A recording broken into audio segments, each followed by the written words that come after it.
నమస్తే తెలుగు న్యూస్కి స్వాగతం. ఈరోజు ఒక ప్రాముఖ్యమైనటువంటి అంశం మీద చర్చకి ప్రముఖ రాజకీయ సామాజిక పరిశీలకులు శుంకర వెంకటేశ్వరరావు గారిని మన స్టూడియోకి ఆహ్వానించాం. ప్రత్యేకమైనటువంటి విషయం ఏంటంటే ఈ రోజుల్లో ప్రతి మనిషి డాక్టర్ల దగ్గరికి వెళ్ళి ఆరోగ్యాన్ని కొంటున్నారా అనారోగ్యాన్ని కొంటున్నారా అర్థం కాని పరిస్థితి అయిపోయింది.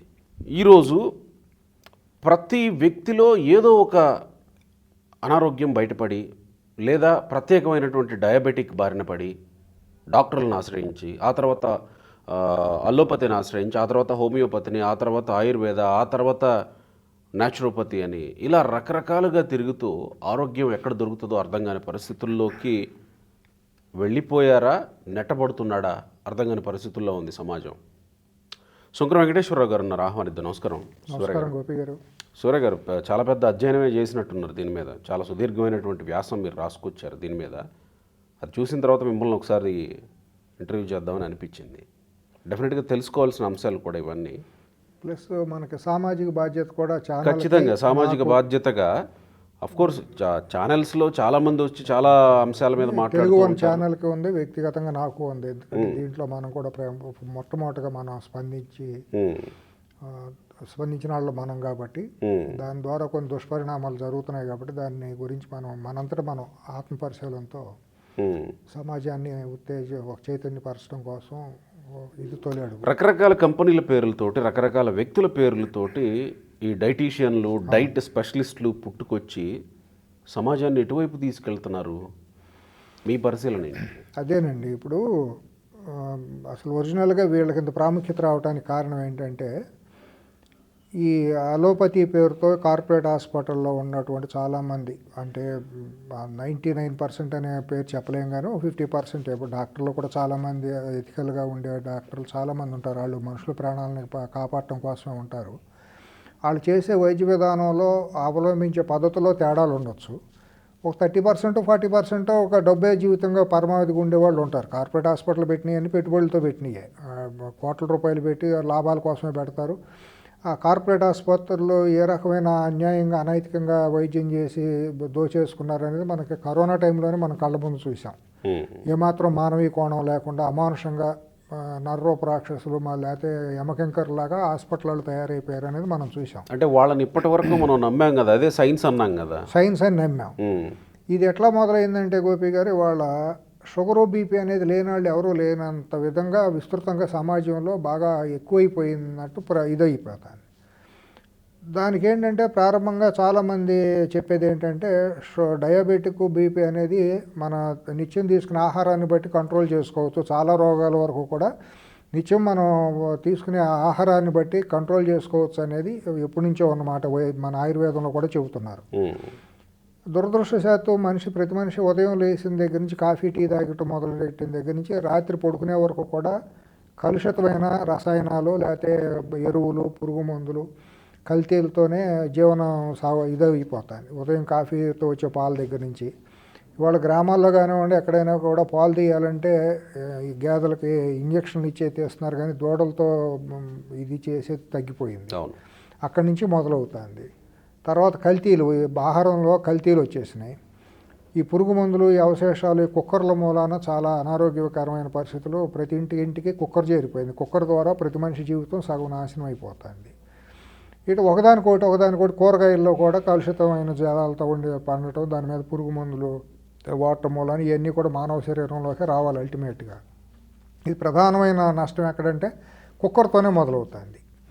అది ఓపెన్ ఎయిర్లో పొయ్యి మీద వండటం వేరు, కుండలో వండటం వేరు, కుక్కర్లో వండటం వేరు. కుక్కర్లో వండేటప్పటికి ఏమవుతుందంటే ఆ రెసిడ్యూస్ అన్నీ కూడా అక్కడే ఉండిపోతాయి, దాంట్లో పోషకాహారాలు కూడా పోతాయి. అదొక సపరేట్ సబ్జెక్ట్ అనుకోండి. ఈ పరిణామ క్రమంలో ఏమైపోతుందంటే ప్రతి మనిషి కూడా బోర్డర్లోనే ఎక్కడో షుగర్ డయాబెటిక్ కొలతల్లో, బీపీ కొలతల్లో కూడా రోజు రోజుకి తేడాలు ఉంటున్నాయి. ఇప్పుడు హేగ్డే గారు లాంటి వాళ్ళు చెప్పేది ఏంటంటే మనిషికి బీపీలో కూడా తేడా ఉంటుంది, బాడీ శరీర తత్వాన్ని బట్టి. కానీ సావుకి పెళ్ళికి ఒకటే మంత్రంలాగా 120/80 అనేది ఒక ప్రామాణికం చేసేసి ఇదే బీపీ, దీనికంటే ఎక్కువ వచ్చిందంతా బీపీ, తక్కువ వస్తే లో బీపీ అని చెబితే మందులకు అలవాటు చేస్తున్నారు.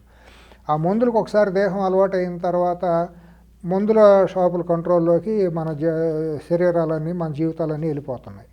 దాన్ని ఆసరా చేసుకున్న మందుల కంపెనీలన్నీ కూడా రకరకాల కృత్రిమ మందులు రావటం, డాక్టర్లకేమో ఇన్సెంటివ్స్ ఇచ్చేసి విదేశీ టూర్ల ద్వారా మా కంపెనీ మందు మీరు కనుక రోగుల మీద రాస్తే మీకు ఎంత ఇస్తామని చెప్పటం, ఈ రకంగా అదొక దుష్పరిణామంగా అయిపోయింది. తర్వాత హాస్పిటల్ ఏదైనా జబ్బు చేసి హాస్పిటల్కి వెళ్తే ముందు టెస్టుల పేరుతోనేమో సగం గొల్ల చేస్తున్నారు. తర్వాత అవసరం లేకుండానే ఇన్పేషెంట్గా చేర్చుకుని 1 రోజు 2 రోజులు తవ్వాల్సిన దాన్ని వారం రోజులు పెట్టి లక్షల బిల్లులు చేస్తున్నారు. మన గత 2-3 నెలల క్రితం నుంచి మీరు చూసి నేను కూడా వ్యక్తిగతంగా చెప్పగలను. ఈ మధ్య గత 3-4 నెలల నుంచి హైదరాబాద్ నగరంలో కానివ్వండి, మనకు ఆంధ్రప్రదేశ్లో అన్ని చోట్ల కూడా ఒక జ్వరం అనేది ఒకటి మొదలైంది. ఆ జ్వరం 3 రోజులు 2 రోజుల్లో ఉంటుంది. అది డెంగ్యూ నెగిటివ్ వస్తుంది, మామూలుగా మన చికెన్ గున్యా నెగిటివ్ వస్తుంది, మలేరియా అన్నీ నెగిటివ్ వస్తుంది. కానీ అన్ని గుణాలు దాంట్లో ఉంటాయి. బాడీ పెయిన్స్ వస్తుంది, నీరసం వచ్చేస్తుంది, ప్లేట్లెట్స్ తగ్గిపోతుంది, ఇవన్నీ ఉన్నాయి. ఇది కొంతమంది పెద్ద హాస్పిటల్కి వెళ్తేనేమో 2 లక్షలు బిల్ చేసుకుని 4 రోజులు 5 రోజులు ఇంటికి వచ్చిన వాళ్ళు ఉన్నారు. సామాన్యులు ఇలా హాస్పిటల్లో చేరకుండా వైద్యుల దగ్గరికి వెళ్ళి మందులు తీసుకుని ఇంట్లో పడి ఇబ్బందులు పడిన వాళ్ళు ఉన్నారు.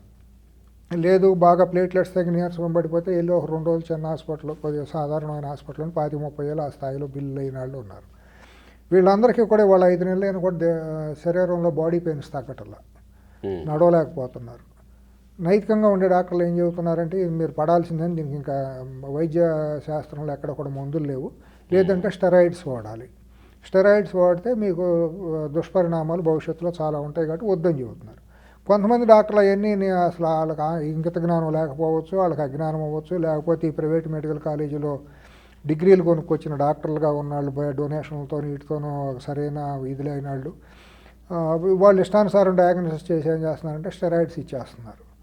అది ఒక దుష్పరిణామాలతో స్టెరాయిడ్స్ వాడిన 4 రోజులు పెయిన్స్ అయితే తగ్గుతాయి, మళ్ళీ తర్వాత మామూలుగానే వస్తుంది. ఇటువంటివి కూడా జరుగుతున్నాయి. ఇవన్నీ అయిపోయేటప్పటికి ఏమైందంటే మనిషి ఒక భయానికి లోనైపోతాడు సహజంగా. ఈ డబ్బులు ఇవన్నీ విపరీతంగా బిల్లులు ఇవన్నీ చూసి భయపడే పరిస్థితులు వచ్చేటప్పటికి ఏమైందంటే కొత్తగా గత 3-4 ఏళ్ల క్రితం నుంచి హెగ్డే గారు ఇప్పటి నుంచే అవేర్ చేస్తూ వచ్చారు. కొన్ని మనం ఆహార పదార్థాలను కనుక మనం జాగ్రత్తగా తీసుకుంటే మన దేహంలోనే ఇమ్యూనిటీ పెరుగుతూ వస్తుందని చెప్పి, మనకి ఎప్పుడో వేల సంవత్సరాల నుంచి ఉన్న ఆయుర్వేదంలో కూడా నిత్యం తినే దాంట్లో గార్లిక్ అంటే వెల్లుల్లి, పసుపు, అట్లాగే మన అల్లం, జీలకర్ర, శొంఠి, మిరియాలు ఇవన్నీ కూడా తీసుకుంటే, మెంతులు ఇవన్నీ కూడా నిత్యం అసలు మన సగం మెడికల్ షాప్ మన వంటింట్లోనే ఉంటుంది. పోపులు పెట్టే మన సగం ఔషధాలు పెట్టేలాగా మనం పెద్దలు మన భారతదేశంలో ఉన్నాయి. దీన్ని ఏమైపోయిందంటే ఇప్పుడు తర్వాత కొంతమంది వచ్చి ఏం చేస్తారంటే దీని మీద కొంతమంది వాళ్ళు పరిశోధన చేసి ఉండొచ్చు, లేకపోతే బయట చదువుకుని ఇది చేసి ఉండొచ్చు, వాళ్ళు ప్రయోగం చేసి ఉండొచ్చు. వాళ్ళకు ఒక డైట్ అనేదాన్ని కొంతమంది ప్రచారం చేస్తే ఆ డైట్ ఫాలో అయిన వాళ్ళు కొంత షుగరు ఇవన్నీ కంట్రోల్ అయ్యి కొంతమందికి ఇది అయింది. కొంతమందికి ఆ డైట్ చేసే క్రమంలో కిడ్నీస్ పోయి ఇబ్బంది పడిన వాళ్ళు కొంతమంది ఉన్నారు. ఈ రకరకాలు ఇది ఎందుకంటే సైంటిఫిక్గా ప్రూవ్ కానీ ప్రయోగాలు ఎవరికాళ్ళు ఒకళ్ళు సొంత బాడీ మీద చేసుకున్న ప్రయోగాలు. ఈ పరిస్థితుల్లో కొంతమంది ఏమైపోయారంటే ప్రచారం ఎక్కువ చేసుకున్న మూలాన కొంతమందికి కొద్దిగా ఫలితాలు కొద్దిగా కనిపించేటప్పటికి అది బాగా తగ్గిపోతుంది కదా, మనం కూడా వెళ్తే బాగుంటుంది కదా అని కొంతమంది ఉపశమనం పొందిన మాట వాస్తవం. ఇక్కడ ఇలాంటివి ఓ మతంలాగా అయిపోయింది. మత సంస్థలు కనుక మీటింగులు పెడితే వచ్చినట్టు జనం పోలోమని పెట్టేయటం, స్వచ్ఛతా కార్యక్రమాలు, స్వచ్ఛత కాదు దాన్ని ఏమంటాం, అదే హీలింగ్, అది హీలింగ్. లయన్స్ క్లబ్ లాంటి సంస్థలు, తర్వాత ప్రజా సంఘాలు కూడా కొన్ని ఆర్గనైజేషన్స్, అడ్వకేట్లు, బార్ అసోసియేషన్లు ఇటువంటి వాళ్ళు కూడా చైతన్యం కోసం ఇది ఆహారంలోనే ఉంది కదా, ఇది ఫాలో అయితే బాగుంటుంది కదా అని వాళ్ళు మంచి కోరి ఎక్కడికక్కడ పెట్టి సభలు ఏర్పాటు చేయించారు ఈ డైటీషియన్స్తో. అది జనాలు పోలోమని వెళ్ళేటప్పటికి ఏమైపోయిందంటే దాన్ని కొంతమంది వ్యాపారంగా మార్చుకుంటాం మొదలెట్టారు తర్వాత క్రమంలో విపరీతంగా. ఇప్పుడు ఆన్లైన్లో కూడా వచ్చేసారు, ఆన్లైన్లో క్లాసులు చెప్తారు ఎట్లా ఉండాలి ఏంటి అని.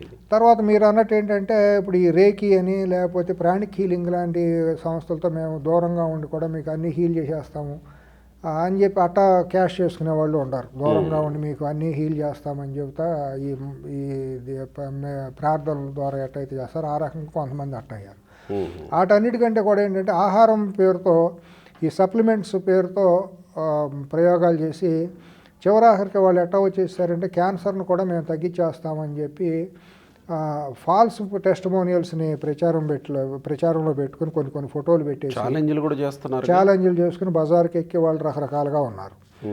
ఇది నా వ్యక్తిగతంగా నేను కూడా కొంతమందిని చూశాను. నేను చెప్పినా కూడా వాళ్ళు వినకుండా ఇచ్చేశారు. నా దగ్గరికి ఒకళ్ళు వచ్చి మేము ఏదో క్యాన్సర్ అయితే డైటీషియన్స్ ద్వారా మేము తగ్గించుకోవడానికి వెళ్తాం అది ఇది అంటే నేను కోపడ్డాను. డైట్తో క్యాన్సర్ తగ్గటం అనేది కాదు, మీరు వేరే ట్రీట్మెంట్ తీసుకోండి, బసవతారకమో లేకపోతే నిమ్స్ ఇటువంటి మంచి మంచి హాస్పిటల్ డాక్టర్లు చాలామంది ఉన్నారు కదా, అక్కడికి వెళ్ళండి, దాంతోపాటు మీరు డైట్ కూడా ఫాలో చేసుకోండి, రెండు ఉంటే తగ్గుతుందేమో అనే మాట నేను చెప్పాను. కానీ వాళ్ళ డైట్ ఒక డైటీషియన్ దగ్గరికి వెళ్ళి ప్రాణాలు కోల్పోయింది ఆ మహిళ. అయ్యో, పెద్ద ఆవిడ ఈసీఎల్ దగ్గర ఉండే ఆవిడ. అది నాకు బాధ అనిపించింది. అప్పటి నుంచి కూడా చాలా కొద్దిగా జరుగుతున్న పరిణామాలన్నీ నేను గమనిస్తూ వస్తున్నాను. ఇప్పుడు ఏమవుతుందంటే గోపి గారు, ఈ వైద్యాలు ఇటువంటివి మనకి ఎప్పటి నుంచో పాత రోజుల్లో కూడా మనకు తెలుసు. చిన్న చిన్న వైద్యాలు కూడా మనకి గావుత బిళ్ళలు వచ్చినప్పుడు, లేకపోతే గ్రామాల్లో కామెర్లు వచ్చినప్పుడు ఈ వాతలు పెట్టడం, లేకపోతే కామెర్లకు కొన్ని మందులు ఇస్తారు కొన్ని గ్రామాల్లో. ఇప్పటికీ చేతులు ఏదన్నా బెనకడాలు తోముతారు, ఆయిల్ తోటి, తర్వాత అదేదో ఆకు ఒకటి ఉంటుంది, అవును, విరివిగా దొరుకుతుంది అది ఇళ్ళ పక్కనే. అవును, ఇప్పుడు మన పుత్తూరు అని అంటే బూరుగు అదే మన నూజివీడి దగ్గర ఇరిగిపోయిన వాళ్ళకి కూడా మా గ్రామంలో చూశాను. మా ఇంట్లో బాగా మా తాతగారికి కూడా నేను అట్టాగే చేయించాను. అటు నేను కొట్టేయటం లేదు, అటువంటి దాని మూలాన వైద్యాలు ఉన్నాయి, అటువంటి వైద్యాల మూలాన ఫలితాలు కూడా మంచి ఫలితాలే ఉన్నాయి. కానీ కొంతమంది ఏం చేస్తున్నారంటే పూర్తిగా దీన్ని ఒక వ్యాపారంగా మార్చేసేసి ప్రజల్లో ఉన్న అమాయకత్వాన్ని క్యాష్ చేసుకుంటా వాళ్ళ ప్రాణాలతో ఆడుకుంటున్నారు. అక్కడికి ఇప్పుడు కార్పొరేట్ హాస్పిటల్కి వాళ్ళు ఎందుకు భయపడిపోతున్నారంటే ఆర్థిక లేదు గోపి గారు. ఇప్పుడు 10 ఏళ్ళు 15 ఏళ్ళు లేదా కూలి చేసుకునే వాళ్ళకి జబ్బు వస్తే హాస్పిటల్కి వెళ్ళలేరు గోపి గారు. చిన్న కుటుంబాల్లోనూ మధ్యతరగతి కుటుంబాలు ఎక్కువ భారతదేశంలో. రైతు వారీగా కూడా వాళ్ళకి వచ్చే ఆదాయం ఎంత, ఒకవేళ జబ్బు వచ్చిందంటే వాళ్ళు ఖర్చు పెట్టలేని పరిస్థితుల్లో ప్రత్యామ్నాయంగా ఇటువంటి వాటి కోసం వెళ్తారు. కార్పొరేట్ హాస్పిటల్కి వెళ్ళలేని వాళ్ళు ప్రభుత్వ ఆసుపత్రులకు వెళ్తారు. ప్రభుత్వ ఆసుపత్రులకు వెళ్తే పరిస్థితులు ఎట్లా ఉన్నాయో మనకు తెలియదు కాదు. అవి వాడుకుంటా కూడా ఏమైనా ప్రత్యామ్నాయంగా ఇటువంటి ద్వారా వెళ్తే తక్కువ అయిపోతుందేమో కదా అని ఇటువంటి వాటికి అట్రాక్ట్ అవుతున్నారు. అయ్యేటప్పుడు వీళ్ళని క్యాష్ చేసుకుని వీళ్ళ మీద విపరీతంగా ఎక్స్ప్లాయిటేషన్ జరుగుతుంది. క్యాన్సర్లో తగ్గించేస్తామని చెప్పి కొన్ని సంస్థలు ఇప్పుడు అక్కడ వరకు వెళ్ళిపోయారు, క్యాన్సర్ని తగ్గిస్తామని చెప్పడం. వీళ్ళతో పాటు తెలిసో తెలియక అజ్ఞానంతోనో మరి ఇంకో కారణాలు ఏంటో తెలియదు కానీ కొంతమంది ప్రముఖ డాక్టర్లు కూడా వాళ్ళతో కలిసి డయాస్ షేర్ చేసుకోవటం, తర్వాత కొన్ని ప్రముఖ ఛానల్స్లో డిబేట్లో కొట్టుకునే స్థాయికి వెళ్ళటం, నేను గొప్ప అంటే నేను గొప్ప అని. ఇవన్నీ అసలు ఒక అజ్ఞానం వైపు మళ్ళుతాయి. ఇప్పుడు దీంట్లో ఒకళ్ళు ఎక్కువ కాదు, ఒకళ్ళు తక్కువ కాదు. ఇప్పుడు మీరు అన్నారు చూడండి, కాలి కట్టు బెనికినప్పుడు కాలికి పట్టి వేస్తారు, మలాం అని అంటారు.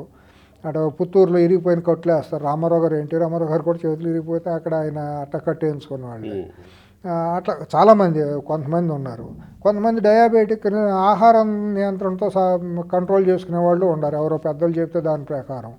లేదా గ్రామాల్లోకి వెళ్తే పలానా రోజువారి పొద్దున్నే నేల ఉసిరి మొక్కలు ఊరిని తినండి, షుగర్ తగ్గుతుందని చెబితే చాలామంది నేల ఉసిరి దొరికిన అవకాశం ఉన్న చోట తీసుకునే వాళ్ళు ఉంటారు. చాలామంది పల్లేరుకాయలు పొడి చేసేవాళ్ళు ఉంటారు. లేకపోతే మారేడు ఆకులు తీసి కషాయం. ఇప్పుడు మనం కరోనా టైంలో గోపి గారు దాన్ని ఒక ఆకుని అందరూ తాగితే ఇమ్యూనిటీ పెరుగుతుందని అంటే ప్రతి ఒక్కళ్ళు ఆకు బొప్పాయి ఇది పెరగడం కోసం, ప్లేట్లెట్స్ పెరగడం కోసం డెంగ్యూ టైంలో అది తాగితే పెరుగుతుందని కొంతమంది చేశారు. సరే, ఇటువంటివి ఉంటాయి. అది ఏంటంటే దాని మూలాన కూడా కొన్ని దుష్పరిణామాలు ఉంటాయి. ఇంటెస్టైన్స్ దెబ్బతింటాం, జీర్ణ వ్యవస్థలోకి పసర్లు వెళ్ళినప్పుడు కొద్దిగా తట్టుకోలేనప్పుడు రియాక్షన్ రావడం, ఇవన్నీ ఉంటాయి, తప్పులు ఉంటాయి. కొన్ని మంచిగా ఉంటాయి, చెడు ఉంటాయి రెండేపులా. అట్టా అని పూర్తిగా అలోపతిని పూర్తిగా తప్పు అని మనం కొట్టేయటానికి వీల్లేదు. పూర్తిగా అలోపతి మూలాన అన్నీ తగ్గుతాయి అనేది తప్పే. అంటే మీరు అనేది ఇప్పుడు దానివల్ల దుష్పరిణామాలు ఉన్నాయి అని అంటారా, లేకపోతే ప్రభుత్వాలు ఈ విధంగా వాళ్ళని అనుమతించడం తప్ప? ప్రభుత్వాలు, పోలీసులు ఇవాళ ఎవరైతే ఈ క్వాక్ డాక్టర్స్ లాగా ఉంటున్నారో, దొంగ డాక్టర్లుగా పెట్టుకుని పబ్లిసిటీ చేసుకుంటున్నారో ఛానల్స్ ద్వారా, ప్రముఖ వార్తా ఛానల్స్లో స్క్రోలింగ్ వేయటం, లేకపోతే పెయిడ్ ప్రోగ్రాములు పెట్టడం, మధ్యాహ్నం పూట ప్రాయోజిత కార్యక్రమాల్లో వాళ్ళతో ప్రశ్నలు సమాధానాలు చెప్పి వీళ్ళే ప్రశ్నలు వేస్తారు, వీళ్ళే చెప్పి డాక్టర్లు కొంతమంది ప్రచారం చేసుకుంటాం. యూట్యూబ్ ఛానల్స్లో కూడా కొంతమంది దాన్ని ఒక ప్రత్యేకంగా మాట్లాడటం ద్వారా జనాలను ఆకట్టుకుంటాం, ఎక్స్‌ప్లాయిటేషన్ జరుగుతుంది గోపి గారు. ప్రభుత్వాలు ఉండేది వెల్ఫేర్ స్టేట్, శ్రేయోరాజ్యం. అన్నీ అవును కదా. ప్రజలు, పేద ప్రజలు, సమాజానికి నష్టం ఎక్కడ జరుగుతుంది, కష్టాలు ఎక్కడ ఉన్నాయి అనేది గమనించాల్సింది ప్రభుత్వం బాధ్యత. ఈ జాగరూకత ఉండి ఎక్కడెక్కడ ఇటువంటివి జరుగుతున్నాయో పోలీసుల్లో ఉన్న ఇంటెలిజెన్స్ కానివ్వండి, లేకపోతే ప్రజా పౌర సంఘాలు కూడా బాధ్యతాయుతంగా మాట్లాడాల్సిన బాధ్యత ఉంటుంది అందరి మీద కూడా.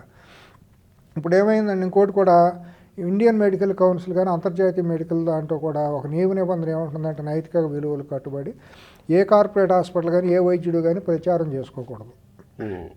హాస్పిటల్ పెట్టుకోవచ్చు కానీ పబ్లిక్ డిస్ప్లేలు, టీవీల్లోకి వెళ్ళి ఛానల్స్లోకి వెళ్ళి పబ్లిసిటీలు చేసుకుంటాం అనేది నేరం. నైతికంగా తప్పే కదా, నేరం అది. కానీ ఇవాళ అది ఎక్కడ అమల్లో ఉంటుంది? మొత్తం అన్నీ ఎక్కడ చూసినా కార్పొరేట్ హాస్పిటల్లో, కార్పొరేట్ కళాశాల కట్టడంలోకి వాళ్ళ గుప్పిట్లోకి వెళ్ళిపోయినాయి కదా ప్రముఖ ఛానల్స్. చాలా విశ్వవిద్యాలయాలు వాళ్ళకి డిగ్రీలు కూడా ఇస్తున్నారు, డిగ్రీలు ఇస్తున్నారు దుర్మార్గంగా. అసలు ఆ డిగ్రీలకు వాల్యూ ఏంటో తెలియదు. కొంతమంది కొన్ని డాక్టర్లను ముందు పెట్టుకొస్తున్నారు. అదేమంటే మాకు చైనా వాళ్ళు ఇచ్చారు, లేదా కొరియా వాళ్ళు ఇచ్చారు, లేదా శ్రీలంక వాళ్ళు ఇచ్చారని చెప్పుకుంటున్నారు. దాని మీద ఎవరికి కూడా ఒక ఆధారం ఎట్లా ఇచ్చావు ఏంటి అనేది లేదు. ఇండియన్ మెడికల్ కౌన్సిల్లో లేకపోతే చాప్టర్స్ ఉంటాయి కదా, ప్రతి రాష్ట్రంలోనూ శాఖలు ఉంటాయి కదా, వాళ్ళని పిలిచి మాట్లాడాలి కదా. నువ్వు డాక్టర్ అని పెట్టుకుంటున్నావు, నీకు చైనాలో ఏ హాస్పిటల్ ఇచ్చింది, ఏ కాలేజీ ఇచ్చింది, ఎట్టా ఇచ్చింది, దేని మీద నువ్వు రీసెర్చ్ చేసావు అనేది ఉండాలి కదా. అసలు అదేమీ లేదు. అక్కడ మరి ఏం జరుగుతుంది, ఇండియన్ మెడికల్ కౌన్సిల్లో పెద్ద గొప్ప వాళ్ళు ఉంటారని మనం అనుకున్నాం. అక్కడ ఉండే రాజకీయాలు, అక్కడ ఉండే లోకలు చాలా ఉన్నాయి అక్కడ. మెడికల్ కౌన్సిల్ ఆఫ్ ఇండియా అయితే మనం సరే దాంట్లో జరిగిన అవినీతి అంత కాదు. కేతన్ దేశాయ్ దగ్గర నుంచి మనం చూసాం కదా. ఇవాళ ప్రైవేట్ మెడికల్ కాలేజీలోను వీటిలో జరుగుతున్న భాగవతాలు ఏంటో తెలియని పరిస్థితి మనకేం కాదు. అంటే ఇప్పుడు అక్కడ ఏదో అద్భుతం జరుగుతుందని పొలవమంటూ జనాలు వెళ్తున్నారు. ఒకవేళ జరగలేదు అని ఏదన్నా నిరూపించగలిగితే ప్రాణాలు పోతున్నాయి. ఈ లోపు మిగిలిపోయి ఏమైపోతుందని ముదిరిపోయి, జబ్బులు ముదిరిపోయి దాని మూలాన మరి ఆ విషయాన్ని ఎందుకు తెర మీదకు తీసుకురాలేరు కదా. వెళ్తారు 4 సార్లు వెళ్తారు. 4 సార్లు వెళ్ళి అది క్యాన్సర్ ఉంది కదా, డైట్ మూలాన్ని తగ్గిపోతుంది, ఆయన ఏదో చెబుతున్నాడు కదా. అక్కడ మాటల మాంత్రికులు వీళ్ళందరూ అది అంత ఇదంతా అని చెప్పి ఆ ఫోటోలన్నీ పెట్టి వాళ్ళకి తగ్గింది, వీళ్ళకి తగ్గింది అని చెప్పి ఈ ఫోటోలు ఆ ఫోటోలు చూపించేసేసి వీళ్ళు అమాయకంగా 4 నెలలు ఇక్కడ వాడతారు. అక్కడ లక్షల ఖర్చు అవుతున్నాయి. నేను తెలుసుకుంది ఏంటంటే, నేను నా దగ్గర ఉన్న ఆడియో ఆధారాల ప్రకారం అక్కడ కూడా సామాన్యులు వీళ్ళు నెలవారీ 30-40 వేలకు తక్కువ లేకుండా పీకు తింటున్నారు. అంటే 3 నెలల్లో 2-3 లక్షల రూపాయలు మినిమం బిల్ అవుతుంది ఇక్కడ ఈ డైట్లతోనూ ఈ సప్లిమెంట్స్ పేరుతో. ఇది వాడి ఇదంతా అయ్యేలోపు ఇంటెస్టైన్ క్యాన్సర్ 3వ స్థాయి నుంచి 4వ స్థాయికి వెళ్ళిపోవటం, ఇక అక్కడి నుంచి రివర్స్ అయ్యే పరిస్థితి లేకపోవటం, ఇటువంటివన్నీ జరిగిపోతున్నాయి. ఇది బాధ్యత ఏంటంటే మరి ఆ విషయాన్ని ట్రీట్మెంట్ తీసుకుంటున్న వాళ్ళు ఎందుకు బయటకి చెప్పట్లేదు? రావు కదా, బయటికి రావాలి అవన్నీ. అవన్నీ అయ్యేలోపు ఇక మనిషి ప్రాణం మీదకి రావడం, ఆ ప్రాణాపాయ స్థితి, ఎవరికి వాళ్ళు సైలెంట్ అయిపోయి ఎవరికి వాళ్ళు ఆ గొడవలో పడిపోతారు. కానీ అక్కడికి వెళ్ళాము లేట్ అయిపోయిందనే జ్ఞానం అదే పెట్టుబడి వీళ్ళకి. ఎవరైతే ప్రజల యొక్క ఇది ఉంటుందో అమాయకత్వం వాళ్ళకి ఒక పెద్ద ఎసెట్ లాగా మారిపోతుంది. వాళ్ళ మాటలోనూ అదే వాళ్ళ పెట్టుబడిగా ఉంది.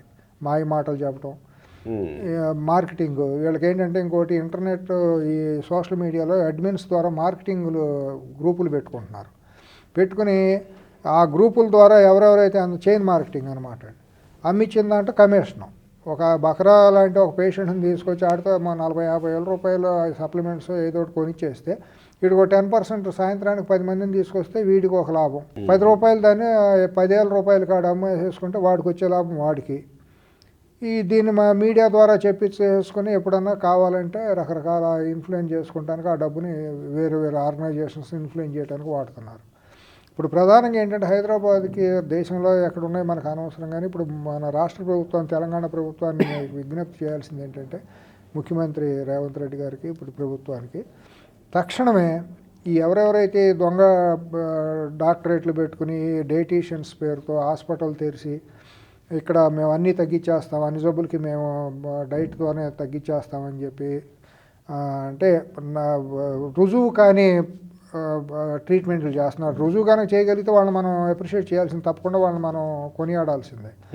రుజువుకు నిలబడలేని వైద్యం చేస్తా ప్రాణాలు తీస్తున్నారు అటువంటి వాళ్ళందరినీ గుర్తించి వాళ్ళ మీద క్రిమినల్ చర్యలు చేపట్టాలి.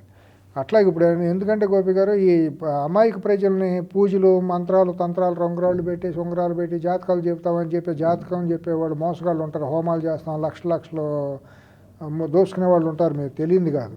వాళ్ళకి వీళ్ళకి తేడా లేదు. వాళ్ళకు ఇదంతా ఒకటే జాబితా కిందకు వస్తుంది. ఇప్పుడు గ్రామాల్లో కొంతమంది ఏదో పుస్తకం ఉందో తీసుకుంటారు, కానీ ఆ తాత్కాలిక ఉపశమనం కోసం వెళ్తారు తప్పించి వాళ్ళు పెద్ద అక్కడ దాంతో కనెక్ట్ అవ్వరు.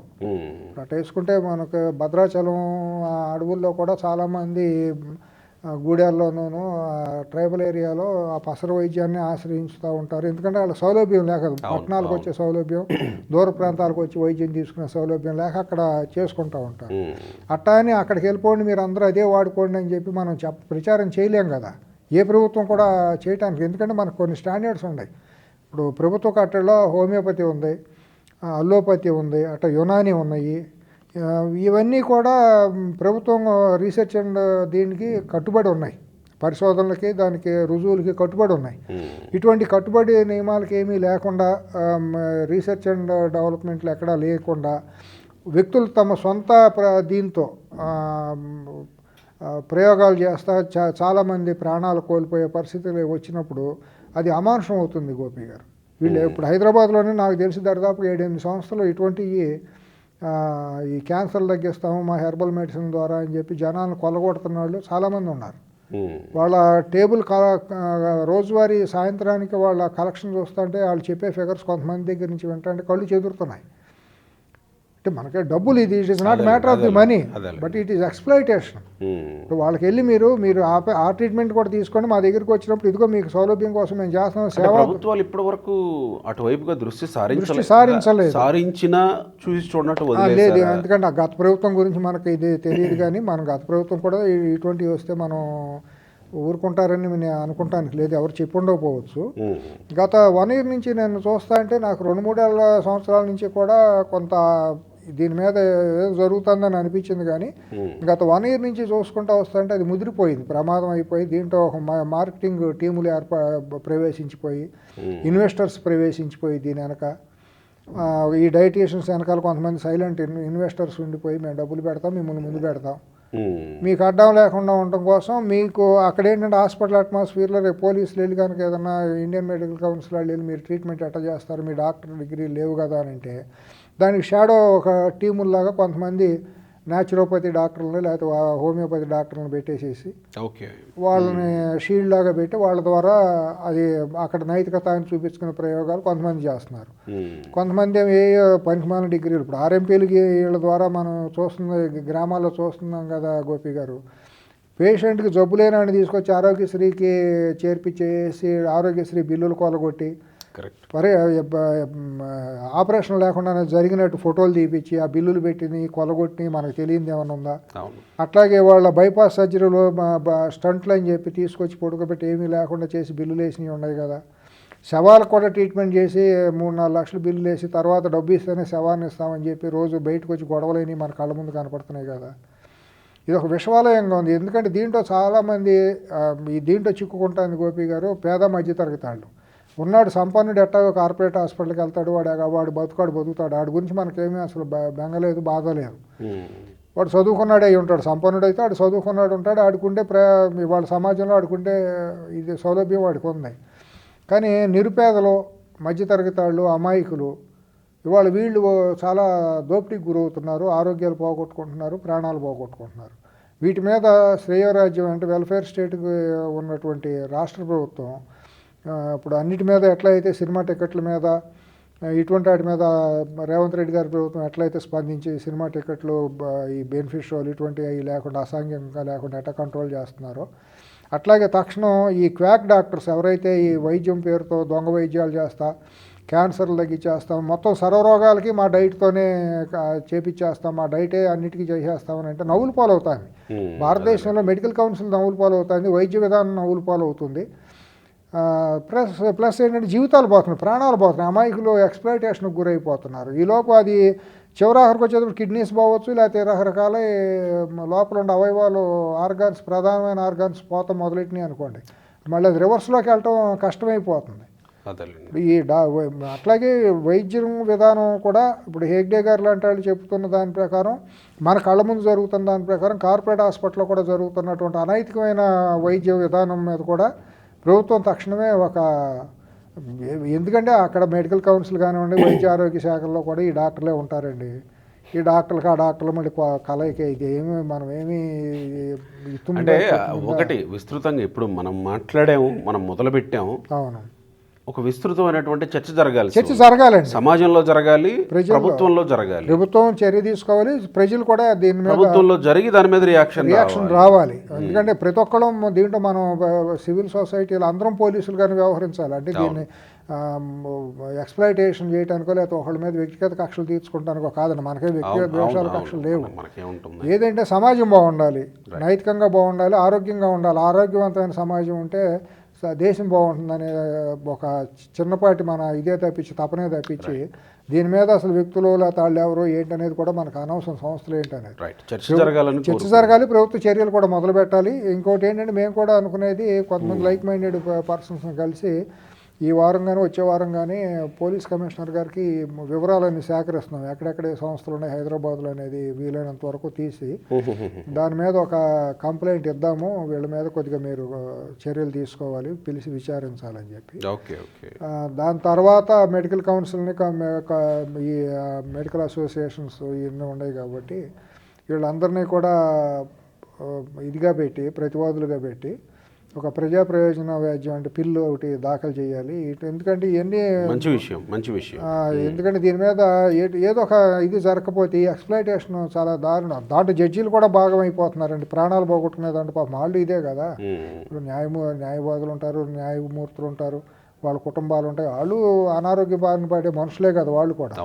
వాళ్ళు ఈ దోపిడీకి గురవుతున్న సమాజంలో వాళ్ళు భాగంగానే ఉంటున్నారు. కాబట్టి అక్కడి నుంచి కూడా ఒక చట్టపరమైన చర్యలకు పూనుకుంటే బాగుంటుందనే ఆలోచనలో ఉన్నాము. తొలిగా ఇక్కడి నుంచి చర్చ తెలుగువారి నుంచి చర్చ మొదలైనందుకు చాలా సంతోషంగా ఉంది. అది మనం నైతిక బాధ్యతగా కూడా తీసుకున్నాం. అంతకుముందు కూడా ఇటువంటి వాటికి మనం సపోర్ట్ చేసిన మాట వాస్తవం. తప్పు జరిగినప్పుడు దాన్ని మనం ఖండించాల్సిన బాధ్యత కూడా మన మీద ఉంది కాబట్టి మనం ఆ దిశలో ముందుకు అడుగేస్తున్నాం. మీకు ధన్యవాదాలు. Right sir, thank you.